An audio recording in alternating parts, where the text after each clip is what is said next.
안녕하세요. 지금은 생각하기 싫지만 예전에 있었던 사연을 전해드리는 이러쿵저러쿵입니다. 저는 20대 초반 어린 나이에 결혼하여 지금은 두 딸과 아들을 홀로 키우고 있는 50대 중반의 여성입니다.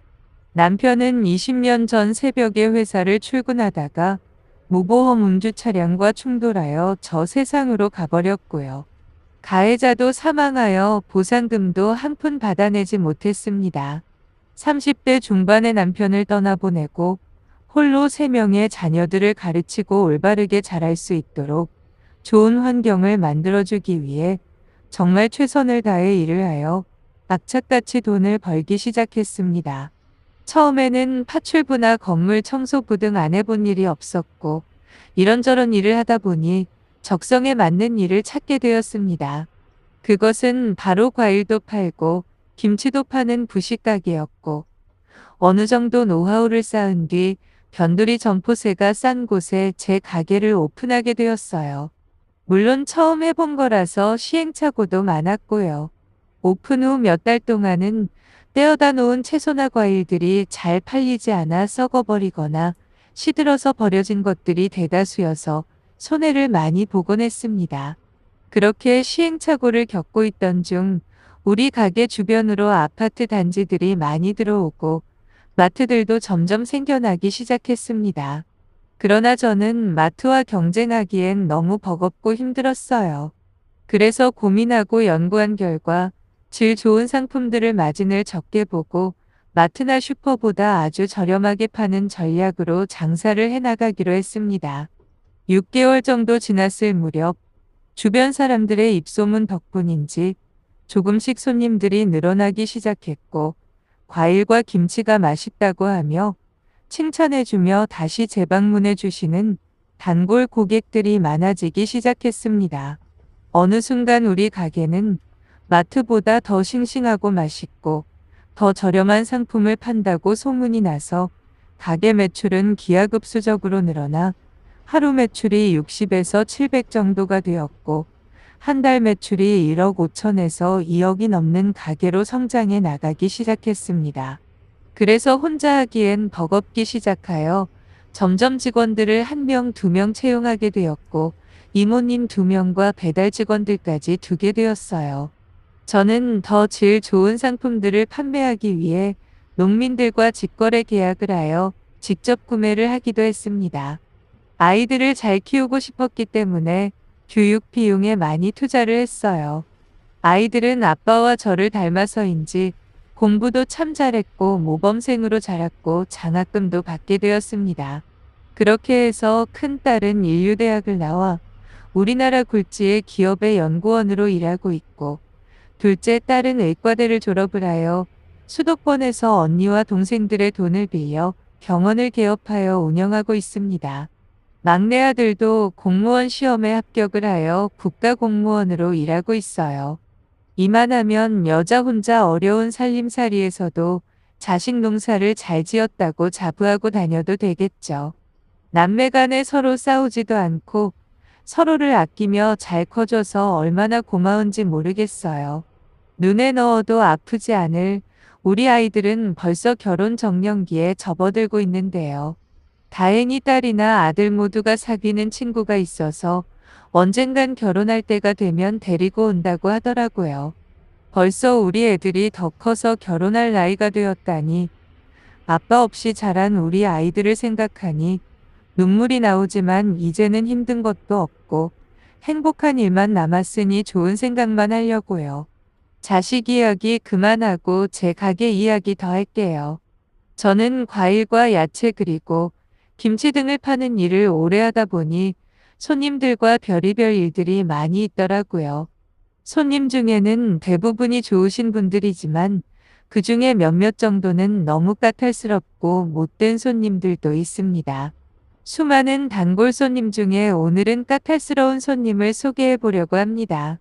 저희 가게를 매일 오시는 분 중에 30대 정도의 나이로 돼 보이는 남자분이 있는데 과일을 무척이나 좋아하기 때문에 거의 매일 사러 오더라고요.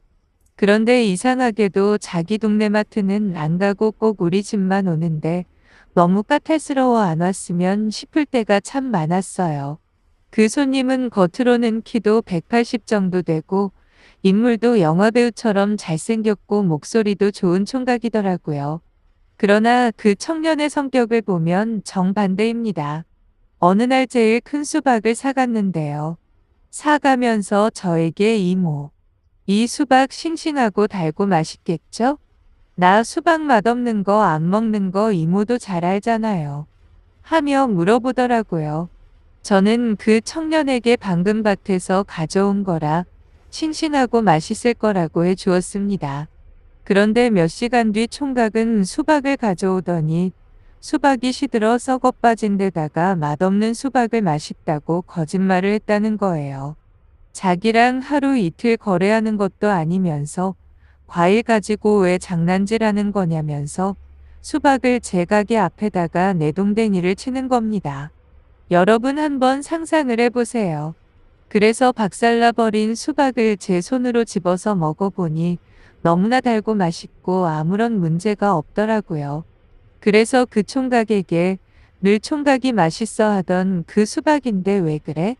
게다가 이거 정말 맛있는 수박인데 왜 그러는 거예요 하고 좋게 말을 했죠. 그러자 그 총각은 뭐가 그렇게 기분이 나빴던 건지 왜 자기한테 말대꾸를 하냐며 저에게 혓바닥이 어떻게 된 거 아니냐? 이게 어떻게 맛있는 거냐? 장사 그만하고 싶어서 환장했냐 하며 바닥에 깨진 수박들을 발로 뭉개면서 저에게 막말을 하더라고요. 게다가 이 집 수박 너무 맛이 없다라고 하며 일부러 지나가는 사람들이 들으라는 식으로 말을 했고 옆에 있던 손님들이 수박을 고르고 있으니 이 여자가 파는 수박은 더럽게 맛이 없으니 사지 말라고 말을 하는 겁니다. 그 손님들은 단골 손님들이라서 그래도 이 집 수박이 달고 맛있기로 소문났어. 내가 여기서 사 먹은 게 몇 년인데 총각이 꼬투리 잡으려고 일부러 맛없다고 화내는 거 아냐? 젊은 사람이 그러면 못 써 하며 총각을 나무라더라고요. 총각은 그 말에 화가 났는지 아줌마도 이 주인 아줌마랑 한통속이냐며 고래고래 소리를 지르는 겁니다. 그래서 그 아줌마들 덕분에 저는 용기를 잃지 않았죠.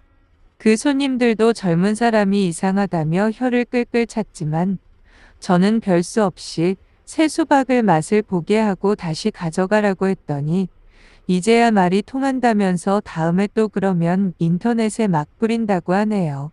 총각이 돌아간 다음 아까 총각에게 나무랐던 단골 손님이 어쩐지 어디서 봤나 했더니 저 총각이 미국 유학까지 다녀왔고 저기 보이지. 저 큰 주택에 사는 사람이야. 자기 아버지가 큰 회사를 운영하고 땅 부자라고 하더라고요. 그러면서 근데 아들 중에 저놈만 저래. 여자도 자주 바뀌는 천하의 바람꾼이라던데 저런 바람둥이 총각이랑 결혼할 여자는 누가 되려나 하면서 그 총각 욕을 하더랍니다. 그런데 우리 집에 오는 손님을 오지 말라고 할 수는 없잖아요. 그러던 어느 날 하루는 장사가 끝날 무렵에 이번에는 어떤 사모님 한 분과 이쁘게 생긴 아가씨가 제 가게로 들어서더니 이 집 채소와 과일이 맛있다고 소문났던데 하며 몇 가지를 주문하고 가더라고요. 배달 직원이 그 집 배달을 해주고 왔는데요.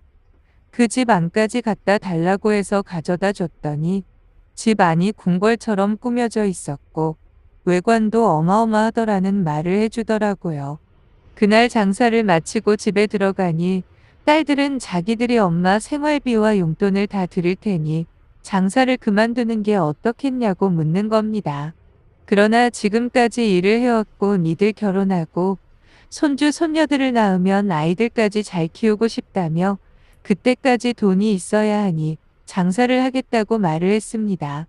그리고 나서 오늘 낮에 있었던 일을 이야기하니 딸들은 그런 천하의 나쁜 놈이 어디 있냐면서 그놈이 어떻게 생겼는지 얼굴 한번 보고 싶다고 하는 겁니다. 역시 자식들의 이 말 한마디에 그날의 고단함이 싹 다 풀리는 것 같았습니다. 그런데 그 다음 날 낮 12시쯤 제 가게 앞에 어제 마지막으로 팔았던 게 그대로 다시 가게로 반품이 되어 있는 겁니다. 조금 있으니 승용차에서 어젯밤에 왔던 그 예쁜 딸과 딸의 엄마가 내리더라고요. 그 딸은 예쁘장하게 생겨가지고 말이 너무 거칠고 싸가지가 없는 겁니다. 아줌마 이거 어제 사간 거 여기서 파는 거 맞아요. 어제 쓰레기통에서 주워온 거 아니죠. 이거 너무 쓰고 달고 맛이 이상해. 이걸 지금까지 김치라고 판 거야. 낱말에다 인성이라곤 정말 수준이 하더라고요. 아줌마, 맛집 김치라고 인터넷에 소문나서 와봤더니 맛이 뭐 그래. 이렇게 썩어 빠진 것을 파는데 최고로 맛있는 김치 최상품을 쓴다는 건 다 거짓 광고네. 아줌마 돈 주고 했죠. 그리고 이 참외, 내가 참외를 정말 좋아하는데 색깔도 안 예쁘고 얼마나 오래된 건지 다 골마버려서 못 먹겠잖아. 아, 짜증나 하며 어른은 저에게 반말을 하더라고요. 분명히 김치는 어제 바로 담궈서 판 거라 오래되지 않았고 사간 손님들 중에 한 명도 맛없다는 클레임이 들어온 적이 없었거든요. 가져온 김치를 먹어봐도 제 입에는 너무 맛있었습니다. 거기에다가 김치에다가 웬 조미료를 그렇게 퍼넣어 가지고 먹을 수나 있으려나. 이딴 식으로 장사할 거면 아줌마 장사 때려치우는 게 나을 것 같은데 하며 김치통을 발로 차더라고요. 동네 깡패가 따로 없는 거죠. 두 여자가 모두 얼굴은 정말 예쁘게 생겨가지고 말투는 무식하고 상스러웠습니다. 그러더니 두 여자는 결국 자기들이 원하는 환불을 해달라고 하는 겁니다. 똥이 무서워서 피합니까? 더러워서 피하지요. 그래서 더 이상 시간만 끌고 거북이 마냥 아둥바둥거리며 징징댈 것 같아 어쩔 수 없이 환불을 해주고 말았어요. 또 가관인 것은 환불받아 가면서 아줌마 고마워요. 안녕히 계세요. 또 올게요 하고 인사를 하고 가더라고요. 저는 오긴 왜 와? 오지 말라고 하고 속으로 중얼거렸습니다. 그리고 나서 가는 걸 보고 저렇게 좋은 차를 타고 다니고 저렇게 멀쩡하게 생긴 여자들이 왜 저렇게 아나무인이고 건방지며 갑질을 하냐고 하며 직원들과 이야기하며 욕을 퍼부었지요. 그러나 어떡하겠어요. 장사는 꾸준히 해야 하니 어쩔 수 없었어요. 저녁에 퇴근해오는 아들한테 그런 이야기를 했더니 와, 제정신이야. 요즘도 그렇게 못된 가시나가 있단 말이야. 나는 절대 저런 여자랑은 결혼 안 할 거야 하는 것이었습니다. 아들이 믿음직스러웠죠. 그러던 어느 날 저번에 우리 가게에 와서 수박을 발로 차고 난리 피웠던 김씨 총각이 와서 오늘 우리 회사 가족들 체육대회가 있는데 거기에 먹을 거라며 수박, 참외 등등 과일들을 문 열자마자 100만 원어치 넘게 주문을 하는 겁니다. 저는 사실 그 과일을 팔면서도 뭔가 뒷일이 걱정되었습니다. 또 무슨 트집을 잡지는 않을까 하고 노심초사했는데 그날따라 기분 좋게 결제를 해줘서 그나마 안도할 수 있을 것 같았습니다. 그런데 집어릇게 주겠습니까? 오늘은 무사히 넘어갈 줄 알았는데 오후가 되니 그 청년이 또 우리 가게 앞에 차를 주차하는 것이었습니다. 순간 가슴이 철렁 내려앉았죠. 그리고는 가게로 들어오더군요. 아니나 다를까 그 청년은 저에게 다가와서 아줌마, 수박이 또 썩었잖아. 우리 직원들한테 내가 얼마나 쪽팔렸는 줄 알아. 내가 저번에도 말했지. 썩은 거 주지 말라고. 왜 썩은 수박만 골라서 나에게 주는 거야. 아, 이거 먹고 우리 직원들이 식중독 걸리면 책임질 거야. 하며 제일 큰 수박 한 덩이를 제 가게 앞인도에 던져버렸고 그 수박은 산산조각이 났습니다. 이러면서 직원들에게 이 차에 있는 과일들 전부 내려주세요 하는 겁니다. 저는 영문도 모른 채 직원들과 아침 게시로 팔았던 과일들을 다 내리고 청년에게 그 썩은 수박은 어디 있냐고 물어보니 오다가 버렸다면서 막무가내로 과일들 모두 환불해 달라고 하더라고요. 저는 너무 기가 막혀서 속이 상했지만 이 청년과는 대화가 안 된다 싶어 찜찜하게 결제했던 돈을 모두 환불해 주었습니다. 정말 장사하는 게 쉬운 일이 아니죠. 저는 집에 가서 너무 속이 상해가지고 집에 있는 둘째 딸에게 오늘 있었던 일을 이야기하니 둘째 딸은 정말 나쁜 놈이네. 경찰에 신고하지 그랬어. 큰언니가 저런 놈 만날까봐 무섭다.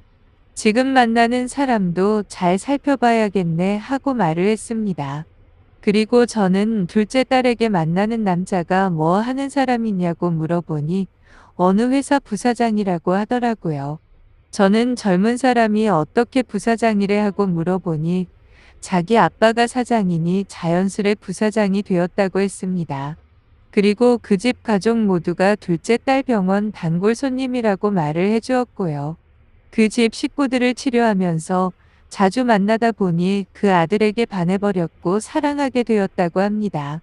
남자친구가 다정다감하고 따뜻하며 한 번도 화내지 않고 잘해줘서 결혼할 생각이라고 말을 해주었습니다. 그 집에 인사드리러 가고 놀러도 갔는데 다들 나를 의사라고 좋아하시더라는 것이었습니다. 그리고 나서 엄마 다음 달에 상견례 겸 인사 한번 드려볼래 하고 딸이 물어보았고 저는 당연히 그렇게 하자고 말을 해주었습니다. 이윽고 상견례 날이 다가오자 둘째 딸은 백화점 가서 이쁜 옷도 사주었고 미용실에 가서 머리도 이쁘게 하고 화장도 이쁘게 한 후 약속 장소로 가서 자리를 잡고 앉았습니다. 그런데 약속 시간 30분이나 지났는데도 사돈댁은 나타나지 않는 겁니다. 둘째 딸은 남자친구에게 왜 약속을 안 지키냐며 화를 냈고 남자친구는 엄마와 여동생이 준비하느라 늦어서 그랬다며 미안하다고 거의 다 왔다고 하더라고요. 그렇게 20분을 더 기다렸고 드디어 사돈댁을 만나게 되었는데 사돈댁을 보자마자 저는 너무 놀래서 말문이 막혀버리고 말았습니다. 원수는 외나무 다리에서 만난다고 했죠. 딱 맞는 말 같았습니다. 제 눈을 비비고 다시 뜨고 쳐다봐도 제 앞에 있는 남자는 과일 가게에서 행패를 부린 그 청년이었고 반찬으로 트집을 잡았던 그 아줌마와 딸이었던 것이었습니다. 그 청년 아들놈이 제 둘째 딸의 남자친구라니 세상에 이런 일이 어디 있을까요? 저는 화가 너무 치밀어 올랐고 저도 모르게 욱하는 감정이 살아나 그 청년의 멱살을 잡고 내 놈이 내 귀한 딸 남자친구야. 이 천하의 못된 놈아. 의사인 내 딸을 꼬시다니 하며 뺨을 때렸고 둘째 딸은 그제서야 엄마를 괴롭힌 놈이 그 청년임을 알아채고 그 총각을 발로 때리는 겁니다. 그 총각은 그 자리에서 무릎을 꿇고 고개를 숙이며 삭삭 빌고 또 빌더군요. 그러나 저는 총각이 꼴도 보기 싫었어요. 저렇게 가증스러운 얼굴을 하고 제 딸을 꼬시기 위해 온갖 짓거리를 다 했다니 생각하기도 싫었어요. 그놈의 아버지도 그제서야 무슨 일인지 눈치채고 저에게 수없이 사죄를 했습니다. 그 총각은 제 딸에게 얻어맞으면서도 계속 잘못했다고 용서를 빌었습니다. 그 와중에 갑자기 그 집딸이 저에게 또 무릎을 꿇는 겁니다. 이런 운명의 장난이 있나요? 지금까지는 몰랐는데 그날 보니 그 딸은 우리 아들의 여자친구였습니다. 우리 아들은 자기 누나와 남자친구의 상황을 보고 차마 그 집딸이 자기 여자친구라고 말을 못하고 있었나 봐요. 저는 더 이상 할 말도 없고 그 자리에 계속 있다가 쓰러질 것 같아서 이 결혼 못하겠다고 말을 한 뒤 황급히 그 자리를 빠져나왔습니다. 저는 딸과 아들에게 저 집안하고 연결되지 말고 여기서 끝내야 한다고 말했어요. 고맙게도 둘째 딸과 아들 역시 엄마를 괴롭힌 천하의 나쁜 인간들과 한 가족이 되기 싫다며 관계를 끊겠다고 말을 해주었습니다. 그런데 둘째 딸 병원에 그놈 아버지께서 매일 찾아와 용서를 빌고 계신다고 했습니다. 의사 며느리와 공무원 사위덕을 좀 보려고 그 아버지는 좋아했는데 아들놈 때문에 다 망쳐버렸다고 신세 한탄을 하신다는 겁니다. 마누라와 아들과 딸 때문에 다 망쳤다고 딸 병원에 와서 눈물을 흘린다고 하는 겁니다. 그러면서 용서해달라고 엄마에게 말 좀 전해달라고 하는데 저는 절대 그렇게 할 수 없다고 말을 했어요. 그 사람들하고 더 이상 연결되는 게 싫었거든요. 여러분 어때요? 인생을 이렇게 살면 안 되겠죠? 돈이 많다고 없는 사람을 업신여기면 언젠간 그 화가 본인한테 돌아간다는 진리를 몰랐나 봐요. 그만큼 사람이 살아가는 데는 인성이 중요한 겁니다. 끝까지 시청해 주셔서 감사하고요. 구독도 꼭 부탁합니다.